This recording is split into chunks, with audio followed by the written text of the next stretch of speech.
How's everybody doing today? Good. Everybody's weekend good? Yeah. Alright, my name is Jason Stefano. I'm a junior. I'm a business administration major. And I'm going to be talking about Learning Objective 4, Interesting and Understandable Sales Dialogue. Just a little bit about me. I play football. That's me, number 10. And I enjoy skiing. That's me on the far right with all my buddies. Steez. Just a little overview. I'm going to be talking about voice characteristics, examples, and anecdotes, comparisons and analogies, and then we'll have questions at the end. Can I get somebody to read the definition of voice characteristics? Pitch and sound of speech, which salespeople should vary to emphasize key points. Right, and this is talking in different tones and speed, which helps keep the buyer's attention and helps the buyer remember what is said. So this just looks like an ordinary pen, but if I talk really loudly and I speed up my voice, it'll sound like this is really interesting, even though it's just a blue pen. So then if I talk like this and nobody hears me and it's not important, so nobody's going to buy it. That's just an example of how your voice can change the sales process and interest the buyer. So next we have examples and anecdotes. Can I have somebody read the definition of examples? Brief description of specific instance used to illustrate features and benefits. Yep. And anecdotes? Type of example that is provided in the form of a story.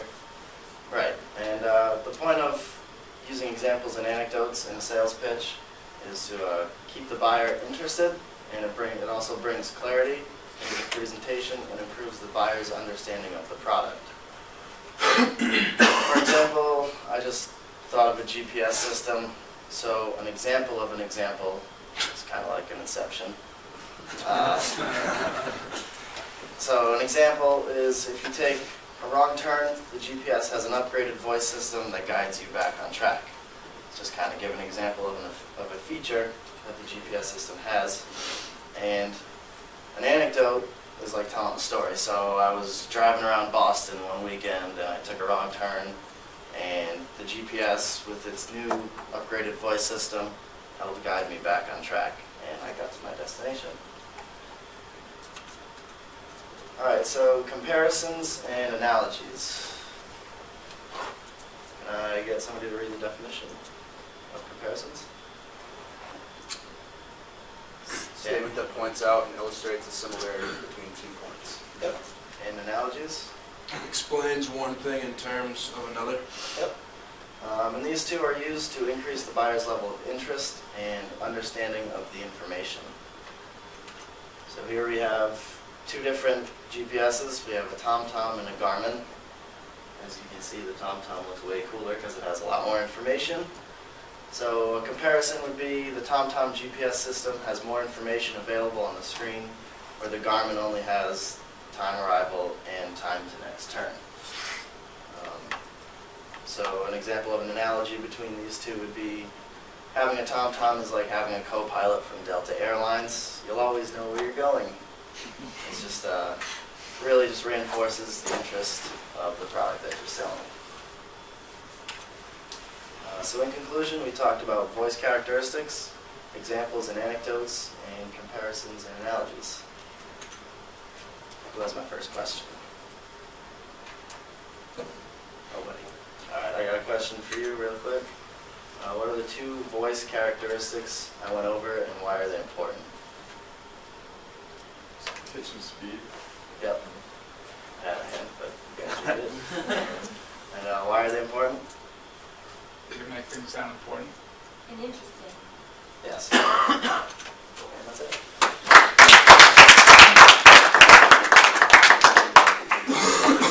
Nice job, Jason. Does anyone have anything to say that Jason did well? My name is Dan Todd. I'm a senior communication studies major. And I'm going to be doing Learning Objective 5, engaging and involving the buyer. Has anybody here ever used Photoshop? Yeah. It's fun, right? Yeah. Doing it? There's a website that I like to go to that does Photoshop competitions, and they just sort of spout out ideas for you to try. And one of them that they did was to take a celebrity and make him into a zombie. And this is one I was working on for a while. That's really good. It's not finished. She doesn't have a background yet, but I've worked pretty hard on that one. All right, so the overview. We're going to talk about sales aids, which include visual materials, electronic materials, and product demonstrations. And then we're going to talk about the SPES sequence, and then we'll go over some review. Sales aids are anything that you're using in a sales pitch to help capture the attention of the buyer, to increase their participation, to help clarify any points that they might have problems with, and to aid in information retention, like they can hold on to something that you give them. So visual materials, you got some examples there in the picture. Just to be clear, these are all things that are printed out or fit in physical form. Characteristics of them, they should be easy to read, they should be concise, like they shouldn't go on and have too many clauses and all that stuff. They should be spelled correctly, and there should always be bullets so they're easy to read. Electronic materials are those things that are done on a video screen, so videos, websites, applications. Some companies are starting to release apps that do go over product features that that buyers can download for free to check it out. Anybody have any other ideas about what an electronic material might be? PowerPoint. Good job,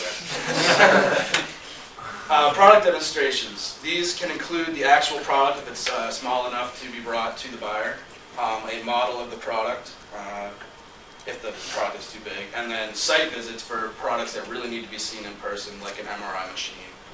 A lot of hospitals like to see them in action before they buy.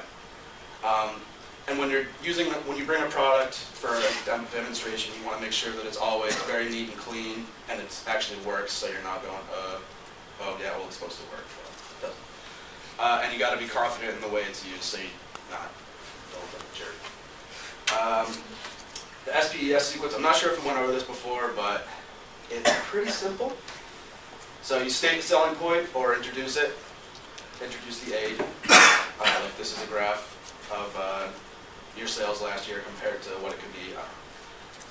Present the sales aid, explain it, and summarize it. Very simple. Summary. There are 3 types of sales aids, which are visual, electronic, and product demonstration. And to present them, you use the SPES sequence. Who has my first question? What do you find is most effective? As far as, I don't know, I'd say probably the product demonstration, because you can give the buyer a very good feel for what they're going to get. But for versatility, I'd definitely say electronic media. And you stole my question. Good job, man. Thank you. My name is Gretchen. I am an International Affairs and Business Administration major from Northeastern University. I'm auditing this class for the semester while I job search from home. So I'm going to be going over Chapter 7, Sales Dialogue, Lesson 7, Group Sales Dialogue. A little bit about me. Before this class started, I actually just got off a plane and came to class from Argentina. I was in Buenos Aires for a month, and then Calafate, Patagonia for a month, doing some glacier trekking and ice climbing. Wow. Yeah, and this is Glacier Moreno's. Pretty good trip. So today I'm going to talk to you about group sales, tactics for selling to groups, and handling questions. So group sales, who wants to read for me pre-selling? It's really easy, guys. Selling to individuals from the buying team before the initial pitch. Right, so in this step, you're going to want to get somebody on your team. If you haven't seen this movie Boiler Room, it should have been a prerequisite for this class because it's really good. So what you're trying to do is you're trying to get somebody on your team, somebody who's going to be in the room while you're giving your initial sales pitch, who already has your ideas on board and understands your product. So tactics. Some of the tactics we're going to be going over are arrival, eye contact, and communication.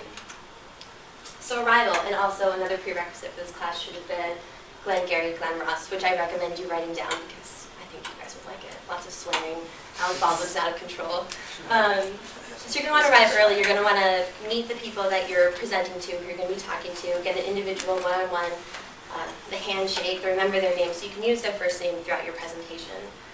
It just creates a more individualistic presentation, like you're actually speaking with them instead of to them. And also eye contact, you're going to want to avoid the overhead room scan, even staring at the back wall, and I've found that pretending people are naked is not a good idea, because it can either make you giggle or really embarrassed. So you're going to want to connect with a variety of people, so just pick random people and make eye contact with them, only for a few seconds is fine. And you should be all set. Also communication, you're going to want to be diplomatic in the way that you're using your words and your tone of voice. If there are people in the group who are arguing, let's say somebody doesn't agree with whatever you're selling, that person who you might have been selling to earlier might be arguing with them on how it is a good product, and you can use your diplomatic way of communicating to sort of fluff the situation. So if anyone who has their book, can you turn to page 169 for me? Are there 3 people who have their book, by any chance? I have it. So I have 3 people. Victoria, do you want to be buyer A for me? And Jason, can you be buyer B? And I don't know your name. Mark. Mark. Can you be the salesperson and just read that out loud? Starting with buyer A. Page 169. I'm totally lost. It's 169 under I think I have a communication. different book. Oh, okay. I'll be buyer A. Dan has Oh, Dan thank Rose. you. I really like this system and think we should install it as soon as possible. I like it too, but it is way too expensive. Is there a less expensive alternative? Sure, but it will not do the job. Directed to buyer B. Can I add something here? I believe we have a cost-effective system in that our lease-to-purchase plan reduces the capital expenditure and allows a favorable payback period. Can we take another look at the numbers? Right, so that's a situation you might come across in a group sale. So you have 2 people arguing and you want to sort of defer the situation and not gang up on that other person, but help them through it. And also densely worded slides is a bad call. I know we all do it sometimes, but just avoid it. And use images. This is supposed to be a visual aid. It's not supposed to be something that they can read. If you want them to read something, write a proposal. You don't have to put in your presentation. Imposture is another big thing. You want to be confident. You want to shoulders back, chin up. Just to show that you know your product and you know what you're talking about. So handling questions. Questions are a big one and they can put you on the spot a lot of the time. If you guys watch The Office, this is a big thing. I thought it was really funny. But anticipate a question. You should know the questions that you're going to ask. I found that practicing creating your presentation and then giving it to someone else or even giving it to yourself and thinking, if I was going to try to buy this product, what kind of questions would I ask? Then when you are asked a question, you're going to want to listen to what they're saying. You're going to want to restate the question and answer it directly. And also address the individual and group. Like I said in the beginning, when you're introducing yourself, get their first names and use their first names when you're answering their questions. So if I can get you guys to switch the books around to somebody else, so you don't have to like keep reading. And page 170 is the next dialogue. I only need 2 people. So it's 170 and it's in that first column, the beginning of the second column. I just need a buyer and a seller. Oh, it's on there. I'll be the buyer. I'll be the seller. You know, I've been thinking about the feasibility of matching our brand X computers with brand Y printers. Not too long ago, matching multiple brands would have been a disaster. Are you telling me now that brand X computers are totally compatible with brand Y printers? The question is, are your computers compatible with our printers? Yes, they are, with no installation requirements. Right, so you're handling the situation, you restate the question, then you answer it with the added benefit that you wouldn't have to buy a new computer for the printer. So that's helpful. So in review, we looked over pre-sale. If possible, sometimes they don't allow it at certain companies, but if you can do it, I definitely recommend it. Arrive early, get their first name, introduce yourself, use eye contact, just connect with a couple of people throughout the room. Don't overscan. Communicate clearly and effectively and anticipate the questions that might be asked, which I'm anticipating questions from all of you. So who has my first question? And I anticipated this. So how long is eye contact appropriate when speaking to a client? And don't stare at that for too long so you're really dizzy. Few seconds. Few seconds. Right. Do you want me to keep this up? Do you want to keep staring? It's kind of fun. So that's all I can do, you guys.